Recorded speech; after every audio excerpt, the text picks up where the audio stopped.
But I really thought about that moment in time where I thought, wow, how many times do we deal with rejection and we make it all about us? Right. Wow, am I not pretty enough? Am I not smart enough? Am I not funny enough? And we come up with all of these reasons and we go down this rabbit hole, and it really has nothing to do with us. Ladies, Faith Jenkins is in the house for the Divine Living podcast today. I have been waiting for this day for so long. And Faith, it is such a joy and honor to be here in your presence. Welcome to the show. Thank you so much. Thank you for inviting me. I'm so looking forward to talking to you. I've been looking forward to this for a long time too. Great to be here. Well, we have a couple of things in common. One is our beloved editor, Krishan Trotman. Ladies, for those of you that love my book, Audacity to Be Queen, and you all know Krishan, she is the one who connected me and Faith Jenkins on Faith's brand new book, Sis Don't Settle. We'll be diving in deep to this and lots of cool things. But when I saw you on Krishan's story, I was like, she has got to be on the Divine Living podcast. So it's such a pleasure to have you here. Thank you. Awesome. All right. So we're going to get into all things relationship stuff, which we don't necessarily do a whole bunch in Divine Living. But I got to tell you, ladies, we're in the midst of a woman who may have one of the most fascinating career trajectories that I have interviewed yet. So, Faith, you have such a long history from law school, Manhattan DA department, moving into television. I'm so curious, did you, when you were in law school, know that you were just bound for all of this TV success? Well, when I was in law school, I actually won the title of Miss Louisiana after my first year of law school. And I took a year off from school to travel, fulfill the title, go and compete at Miss America. And that was sort of my first dip into television, public speaking, and everything connected to it, doing a lot of interviews. So I knew that I was attracted to being a part of the media, but I also had this real dedication to the law. I just knew that I wanted to be in a field where I felt like I could help people. Mm-hmm. And now, initially, when I took my first job out of law school, I was recruited by a big New York law firm. And people told me, so everyone gives you advice when I did go back to school after my year and finish my last 2 years of school. So everyone's giving me advice. And some people were like, you should move to LA, or you should do this, or why are you going back to school? Well, I had all the scholarship money that I won through Miss America, like $80,000 in scholarships. And if I didn't use it, I would lose it. Mm-hmm. So I went back to school because it was paid for. And it was really my drive and passion for competing in the pageants was to get money for school. So I took my first job out of school. It was at a firm, and people told me, take the best job you can get, because you can always move around and do other things. Well, the best job on paper was not fulfilling for me personally. Mm-hmm, mm-hmm. So I went to the big firm. I worked the corporate hours. I would spend the night in my office. I would work, without a day off for months at a time. But on paper, I was working for one of the top law firms in the world. Mm-hmm, mm-hmm. Personally, it wasn't fulfilling. And that's why I left, took a huge pay cut, 70% pay cut, and then went into work for the government as a prosecutor and working with victims and crime victims. How similar is it to Law and Order at SVU? Well, it's pretty fascinating. I did see them filming quite a bit while I was there at the office, but they solve their cases in an hour. It takes us several months at a time. But I think that show does a good job of capturing, I think, the essence of what a lot of prosecutors and law enforcement deal with.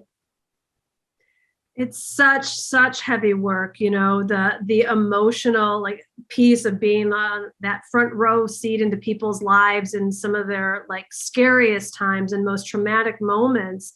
Mm-hmm. And what a huge heart you have that was just where you were led. You wanted to go and help and serve. I just got to dial this back though for a minute. Because I knew that you went to law school and I knew about Miss Louisiana, but I didn't realize it was the same year. Most people can't even handle like taking a shower and going to first year law school at the same time, and you were off winning a pageant. What was going on in your head that didn't, so many women go into overwhelm over so many things, and you're like, I can do law school and win a pageant. What was going on there? What's this mindset?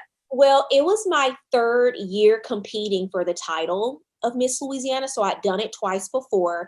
And that year, the pageant was in the summer. So I'd finished my first year when the competition actually happened. But I will tell you, my first year, I completely dedicated it to school. I had to just release just this notion that I had to spend so many hours preparing that year, because I could not do it. I really did have to spend all of my time, my waking hours, studying. And I did. Sure. So when I went to the pageant that year, I remember just having the mindset of, you're already prepared. You've done this twice before. You have the foundation. I did well in school, and I led with that was my priority that year. And I just went in and did my best. And that's the year that I won. I love it. I love it so much. How much of your faith did how much did faith play a role in you being that open for that level of abundance? It was everything. And I was very fortunate to have a mom who just planted a seed into my life very early on in college. A lot of times, all it takes is one person who believes in you and says something positive to you when you don't even believe in yourself. I was 20 years old, grew up, didn't have any money to compete in pageants. We were trying to pull it together, but I knew that this was a way for me to pay for school. The first one I won paid my full tuition for that year of college. So I knew it was an avenue and a means for me to fund my education. And I just remember, because people were telling me, you're competing for your school title. It was Miss Louisiana Tech at the time. People told me, you're not going to win, but you go out there and you have fun.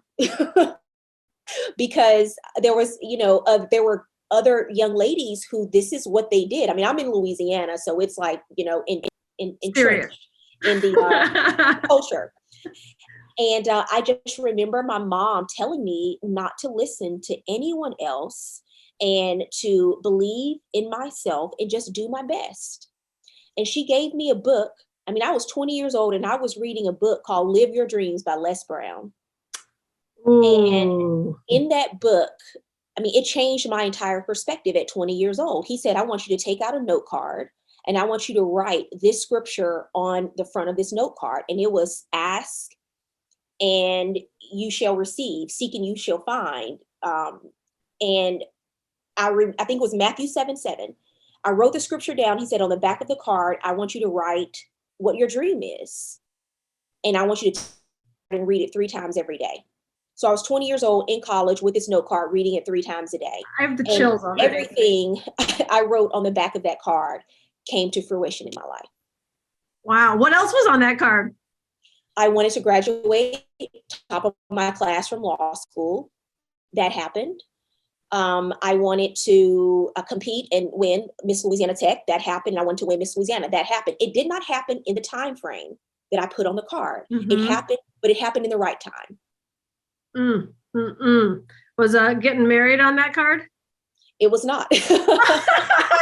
Probably why it took me a while to get married. Well, the Les Brown stuff does work. I guess we should apply it. That's beautiful. That's beautiful. I love it. I mean, yeah, because other people in their thinking, I think especially for women, it's like, well, if you're going to pay for college, like, well, I can wait tables, I could join the military. You're like, I'm going to go win a pageant. Like, did you believe you were going to win? I wasn't sure when I signed up. I just knew that I could compete well.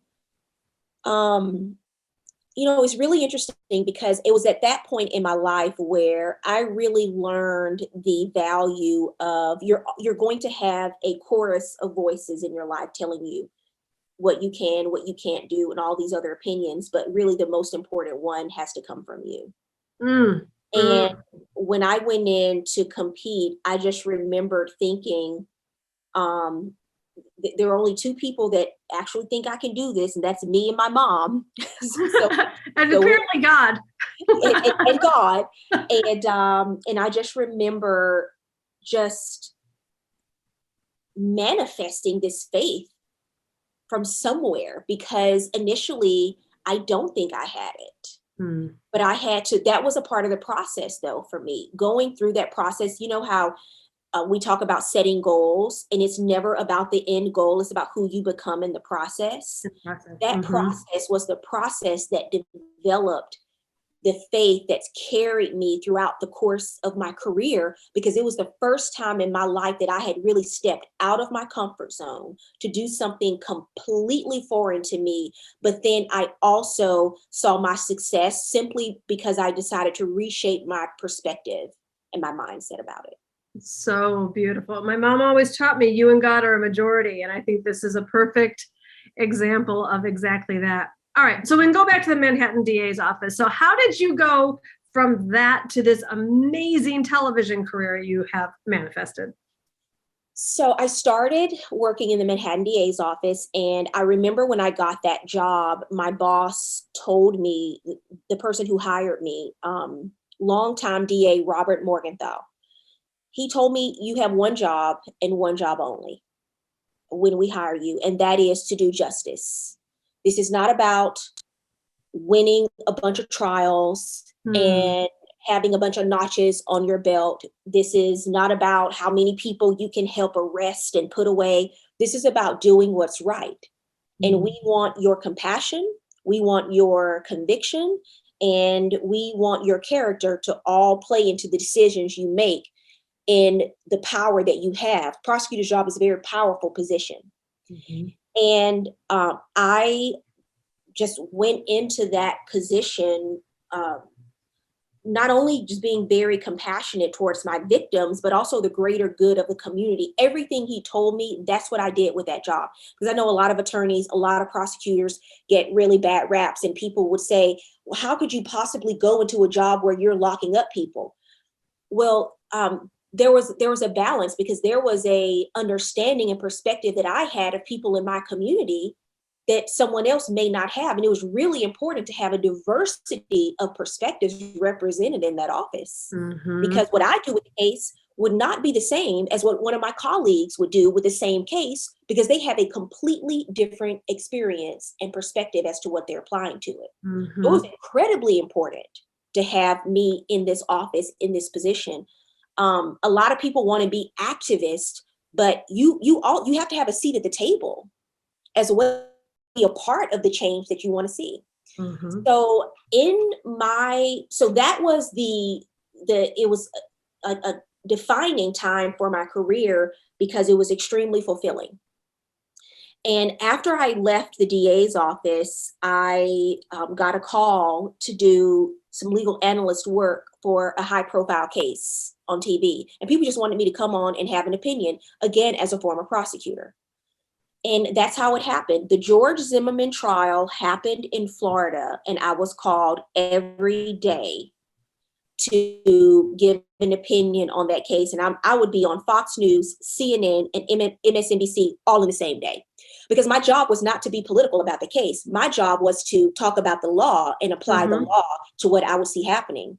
So I could go on all the networks, give an opinion, give an objective opinion, and that's what I did. And so after that, people, the executive producer of my first court show said he saw me one night with Bill O'Reilly. The next night he saw me on with Al Sharpton. And he said if she could go before those two audiences and the people of those two audiences embrace her, she'd be great for daytime TV. Amazing. Did you pitch yourself for those segments, or did they come find you? How did it get started in the first place? I really thinking back to how it really got started, I reached out to Gretchen Carlson. Now, Gretchen Carlson was at Fox News. She was at Fox and Friends at the time, but she was also a former Miss America.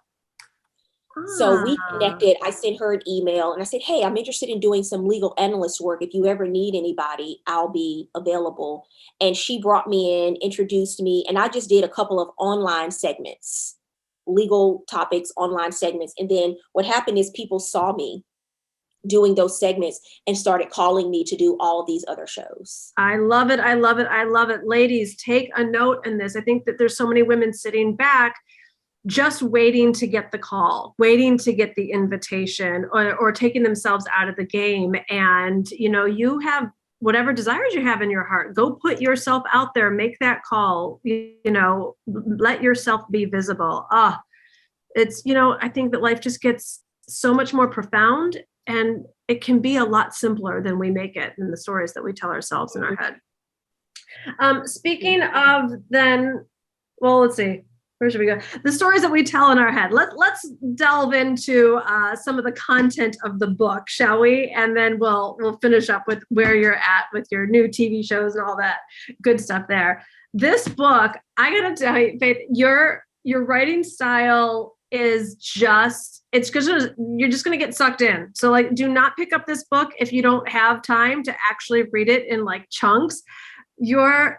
I feel like I was watching a movie. I mean, like, is this going to be like the next Sex and the City, Emily in Paris, like Netflix series? Because you are hilarious. You are soulful. You are so vulnerable. And the stories are, I mean, my heart ached, but like I was cringing at some of them. I was like, she didn't go to the conference and chase the guy in Washington. Like she'd like, I mean, I think about going, I get that, but like you went. I mean, so you're going to have to get the book to like read these hysterical stories. But well, I'll let you share. Why did you write this book, Sis Don't Settle? Well, I dated for 20 years before I met my husband. And I moved from Louisiana to New York. So I started really dating when I moved to New York City. Mm-hmm. And I just thought, wow, I'm moving to New York. I have this big job. I have my apartment on the Upper East Side. Obviously, it's time for me to meet my husband. Like that's the next part of this. And it did not happen in that time frame. It did not happen for many years. And so when I did, and what really evolved during those years of dating is people started to ask me why I wasn't married, because I started having this career in TV, and people would see me doing all these things. So I had the pageant background, I had this education, I had this career in TV, and they would say, well, we don't understand. Why aren't you married? Now, I had never told anyone I wanted to be, first of all. So it could have been a personal choice, but people just assumed that it wasn't. But it became something that I really had to sit back and think, well, is being single something I need to explain to people? Is this something that I need to defend? But if you're not careful, it can become something that you become self-conscious about, or something that you become embarrassed about, because people are asking it almost as a judgment against you as to, well, what's wrong? So, and so there was this notion that, well, am I supposed to just pick someone? Am I supposed to just settle and say, okay, well, it's time? Because obviously on this timeline people are giving me for my life. So is it time for me to, and I didn't want to do that. And also there were lessons for me to learn. All that. I have so many stories in the book because I dated a lot. Oh my God. I have to know, have any of them contacted you when they saw their story in the book? No, thank goodness. Oh my goodness. I mean, it's just, or have they haven't contacted you, seen you on TV or any of it? I have changed those names, and I have, I did everything I could to not, make anything particularly identifiable, because I thought, I might get an email about this one. But I wanted to put all of those stories in there so people could understand the process and the procedure, because you're going to go through this process. But the key for me was learning from all of those experiences, because I didn't have this huge standard of love in my life growing up. I really did not know how to do relationships, and I did not know how to be successful at them. But every one that I had, I started learning from them. Okay, well, what did you learn from this? What worked for you here? What did not work for you? What are the things that you like? What are the things that you are not willing to compromise on? And so as time went on, I got to know myself better. I became a better person through the process. But I also, it became easier for me to identify what would work for me in partnering with another person. So the book is all of these stories, but it really is about how to navigate love and relationships to get to the result that you want. And if it's marriage, so be it. If it's an amazing companion, so be it. But I talk about all of those steps and the things that really worked for me. Beautiful, beautiful. Well, when you're dating that much, you go through a lot of rejection. So, and I have a number of beautiful, gorgeous, smart, successful single girlfriends over the age of 30. And, dealing with different levels and layers of rejection. What advice do you have for someone who has either a bruised heart? One's got a bruised heart. One's just like, I'm done. And she's not even 50. Like, she's just like, I'm complete with all this heartache. And I've got another one who's just like, just so in her masculine energy. Like, I don't think a man could get to her if he wanted to. What advice do you have for these women who have gone through all this rejection? That's a big one. That's probably my favorite chapter in the book, actually, because I learned so much from dealing with rejection. One really important short story I want to share with you. I was in college and I did not have a boyfriend. I wasn't really dating, but we had this annual black tie event that the school would have every year. And it was like our prom. So I decided I didn't want to go alone that year. And so I was going to ask the cutest guy at my school to go with me as my date. Not a big deal. Not asking him to date me, but just go to this event with me. We were always very friendly. I'd never seen him with another girl, so I assumed he was single and it was fine. So I went over to him one day in the student union and I asked him, I said, hey, Roy, this Friday night is our big school event. And would you mind going with me to the event? I think it'd be fun. I think we'd have a great time. And he paused, he hesitated, he looked at me and he said, no. He said, I can't go to the event with you. I'm sorry, but have a good time and have fun. Ooh. And I was like, wow, okay. It was very direct, very short, but he was like, no, I can't go. So I remember my feelings being hurt and just kind of embarrassed and avoiding him for the rest of the semester. But I went to the event anyway by myself. And I kind of forgot about it. 5 years later, I'm back in my college town and I go into a store and Roy is inside of the store. He calls me over and he said, Faith, can I talk to you for a second? I was like, sure, so good to see you, all these things. And he said, do you remember several years ago, because we both graduated from college by then. He said, do you remember several years ago when you asked me to that school event? And I'd kind of forgotten, but as he talked to me about it further, I started remembering. He said, he said, I told you no, that I wouldn't go with you. He said, well, I really wanted you to know what was happening. I liked you. I wanted to go with you, but he said, I did not have a suit. I did not have anything to wear. And I was too embarrassed to tell you that I didn't have anything to wear. Oh my goodness. And I was like, wow. He remembered that event so vividly. I had kind of forgotten about it, but he never forgot. But I really thought about that moment in time where I thought, wow, how many times do we deal with rejection and we make it all about us? Right. Wow, am I not pretty enough? Am I not smart enough? Am I not funny enough? And we come up with all of these reasons and we go down this rabbit hole and it really has nothing to do with us. Mm-hmm. Now, if I had never run into him, and I'd created a story in my mind about how inadequate I was and how that's obviously the reason he didn't want to go to casino night with me. He didn't want to go to this event with me. And the real reason was he simply did not have something to wear. It had nothing to do with me. So I learned from that to stop taking rejection so personal. Because oftentimes it has nothing to do with you and everything to do with somebody else's a perspective, what they have going on in their life, how they have been raised, how they have learned to deal with love, not deal with love, all of these things that have nothing to do with how great you are. You can be the total package and at the wrong address. Yes. Yes. All right. How about some advice for the women? It always amazes me. So we're, in the entrepreneurial space, and we're good with manifesting, and we know our thoughts create a reality. And most of us have read the same books and gone to the same seminars. And we know that what we tell ourselves is what our life becomes. Mm-hmm. And they'll do that with career, and they'll become successful, and they'll make their money and build their brands and the whole thing.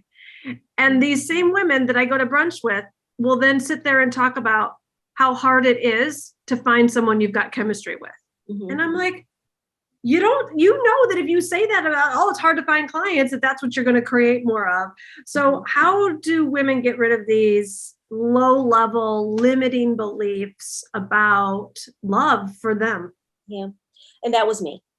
I had to go through that process and do that work in order for me to go to the next level. When I met my husband, I'd actually gone through a breakup 6 months prior to me meeting him. And I really had to have an honest conversation with God. I had to release some of these trash, unconscious beliefs that I thought about men, because I knew that it was becoming a self-fulfilling prophecy in my own life. Mm-hmm. All those perspectives and what I talked about, writing the note card about what I wanted to see happen in my career, I never did those things in my love life. Only for business, only for work. So when I went through a breakup 6 months before I met my husband, I took out a sheet of paper and I wrote down on that sheet of paper, I said, you know what? I'm going to be honest. This is what I want, and I'm going to write it down. And I wrote down on a piece of paper, which I put a photocopy of it in the book because I wanted people to see how I kept it. I still have it. I wrote down that I was going to meet my husband within the next year, and that I was ready for that. I went through this breakup and I said, I'm not going to resist what's happening. I'm going to radically accept the end to this relationship. The end to this relationship, I had to separate my feelings from the facts. Were my feelings hurt? Yes. But the fact was, I said, this is opening the door for me to meet my husband. This is opening the door. This is clearing out space. Yes. And I'm not going to hang on to the wrong relationship and try to choose history over my happiness. Mm-hmm. And what happened is I took that sheet of paper, I wrote it down, and Gina, I wasn't out looking every day oh, is that him? Walking down the street doing that whole thing. I wasn't doing that. I was just open. I was open. And 6 months later, I decided, and this was another really important point, I decided I was going to go back and start taking voice lessons again. I hadn't been singing since the pageants. I was like, what do I love to do? What's something fun, something interesting? I have time that I love to do. I went back, started taking lessons. I wrote a music producer that I'd met a few years earlier, and I said, hey, can you help me? I decided I was going to release a Christmas single for the holidays. Again, the big thinking is just so impressive. Keep going. So I went and I met with this music producer, and he said, as he sat down with me and he saw me taking my notes and writing things down, he knew in that moment, he said, I want to introduce her to Kenny Lattimore, one of his good friends of 15 years. I had no idea. We left, that was he was thinking. We left the meeting, and the next thing I know, I got a call from him a week later asking me if I would be open to meeting a good friend of his who he respected and admired. He didn't tell you his name? Not at that time. And I was like, listen, I've had my share of blind dates. You'll read about them. And as you know, I put them in the book. I've had my share of blind dates. I was not, so enthused, but I said, well, who is it? And then he told me, and I knew who he was. I knew who Kenny was. I knew his music. Uh-huh. And the rest is history. We went out to lunch, and I had to once again release what I thought about R&B singers who travel and tour and have women as fans and all of these things, because Kenny was nothing like what I thought I was going to be dealing with in terms of a man in that career and profession. You want to share a little bit what that lunch was like? How long was that lunch? It was 2 hours. At that point I'm doing my due diligence. Mm-hmm. And I knew that I was done with dating. And I had that Mm-hmm. conversation with God. I said, okay, God, I don't want to date I want to date my husband. Mm-hmm. Because I've learned all these lessons and I've applied all of these lessons now. Don't you think it's time, God? Don't you think it's time? That's the conversation that I had. Love And it. we went out to lunch. It was a 2-hour lunch, and the rest, as they say, is history. And it was worth the wait. It was worth the wait. We have been married for 2 years now. It'll be 2 years in just a few weeks. And we've gone through the pandemic together. We've gone through, because it's easy to treat people really well when things are going great. Mm-hmm. But if you really want to know the character of a person, how do they treat you when you're going through adversity? So we've had, going through the pandemic and having to take all of this time away from work and our worlds being shaken during this time period. Mm-hmm. I love everything about how my husband has been just the biggest supporter and the biggest voice of reason and the biggest encourager. And it's just been, and I think back now to all of those stories. This is why I wrote the book. I think back to all the stories, everything I went through, but I did not give up. I got married at 42 years old. I did not give up. I did not lose hope.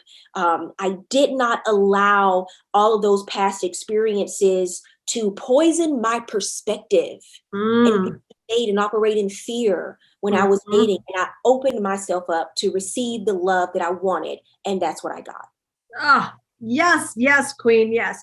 So from the time you made the decision and wrote out basically your non-negotiables, how long did it take for you to meet Kenny? I wrote that piece of paper on September 21st of that year, and I met Kenny 6 months later, and we got engaged 6 months after that. You want to talk about that engagement? Everyone Well, loves a good engagement story, but this is really special. well, I lived in New York, as you know, most of my career, Mm-hmm. and working in the DA's office. And we were, I'm a trained investigator, so you really can't surprise me that well. So I was just not expecting to be surprised with an engagement because I thought I'll see something, I'll have some hints, some clues, something.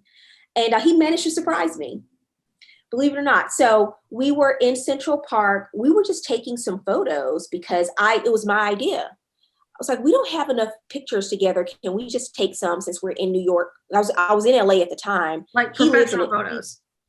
Yes. Mm-hmm. I said, so let's just have let's take some photos in the park so we can have some more photos of each other because for some reason we didn't have a lot together. I mean, so we were doing that, and because I had planned this shoot and it was my idea, he then went like full speed ahead and got the ring, flew one of his friends into the city that I didn't know because people would come up to us. You know how New York is. People would come up to us during the shoot and say, "Oh my God, you guys are such a cute couple. And I love your dress," things like that. And this one guy comes up and he said, "I've been watching the two of you with this shoot. This is something that my wife and I should do." He said, "But I'm just a big believer in love and relationships. And do you mind if I just," he had a Bible in his hand. He said, "Do you mind if I just pray with the two of you and wish you well?" So now I'm in Central Park and I love Jesus and all of these things, but this is a stranger who wants to do a prayer circle. And I'm thinking, I'm gonna have to be, one eye open with this prayer circle. But so I asked Kenny for a clue, and he's like all about it. So we do this prayer circle. And then at the end of the prayer, Kenny looks at me and he said something like, "This is such a beautiful day and such a beautiful moment." He said, he said something about he wished that he'd had the ring or something like that at that time. And then this stranger, who I thought was a stranger, pulls out a box and hands the box to Kenny. And I was like, what is happening? And that's when I knew. Total surprise. Total surprise. Total surprise. He did it. He did it. He did it. And ladies, you'll have to go on her website. And I have never seen a wedding video or an entrance like this one. Your style, the love, all of it is just, it was literally like watching a movie. It was. Oh, thank you. So gorgeous. All right. So we'll round this out then. So we go from where did we leave off with your career? Because now doing the TV segments, but now you go from getting your own, now you go to getting your own show. Let's talk about that for a second. So I was hired after I finished the legal analyst work. I was hired to be a judge on TV, just like a Judge Judy type show, and did that for a few years. That show was canceled at some point. Went through that whole process of having a show being canceled. Then I went to another TV show called Divorce Court. You may have heard of it. It's been on a long time. Longest running, yeah. Yeah, court show. And then this will be my last season on Divorce Court because I decided it was time for me to go in a different direction creatively. I started my own company, my own production company, and I am executive producing and hosting a new TV show. It's a true crime show on Oxygen called Killer Relationship. The woman who's all about love. Yeah, I know. What a title, right? But it really does. I'm always about, identifying these red flags. And of course, I have a criminal prosecutor history and working in family court in New York. I just pulled everything together for this show. And all the stories are true, as, like true crime genres go. But, it's just really interesting because I do think it's important to share some of these stories where people are living their lives and there are all of these signs and red flags and these things that people tend to look over or look the other way or try to justify, or, well, this person's going to change and all these things. And, people don't change for you, they change for them.